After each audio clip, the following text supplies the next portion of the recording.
ब्रह्ममुरारिसुरार्चितलिङ्गम् निर्मलभासितशोभितलिङ्गम्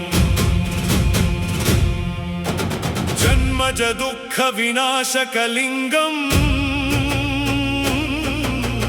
तत्प्रणमामि सदा शिवलिङ्गम्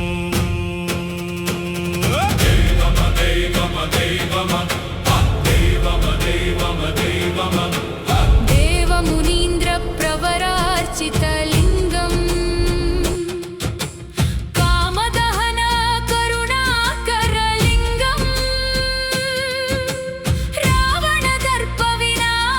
रावणदर्पविनाशनलिङ्गम् तत्प्रणमामि सदा शिवलिङ्गम्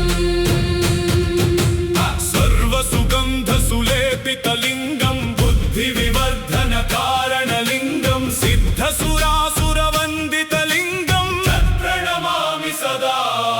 शिवलिङ्गम् कनकमहामणिभूषितलिङ्गम् मणिपतिवेष्टितशोभितलिङ्गम् दक्षसुयज्ञविनाशनलिङ्गम् तत्प्रणमामि सदा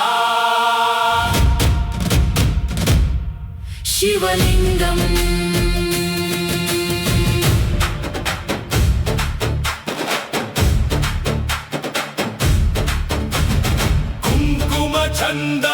कुङ्कुमचन्दनलेपितलिङ्गम् पङ्कजहारसुशोभितलिङ्गम् सञ्चितपापविनाशनलिङ्गम् तत्प्रणमामि सदा शिवलिङ्गम् देवगणार्चितसेवितलिङ्गम् भावैर्भक्तिभिरेव च लिङ्गम् दिनकरकोटिप्रभाकरलिङ्गम् तत्प्रणमामि सदा शिवलिङ्गम् अष्टदलोपरिवेष्टितलिङ्गम् सर्वसमुद्भवकारणलिङ्गम् अष्टदरिद्रविनाशनलिङ्गम् तत्प्रणमामि सदा शिवलिङ्गम् सुरगुरुसुरवरपूजितलिङ्गम् सुरवनपुष्पसदा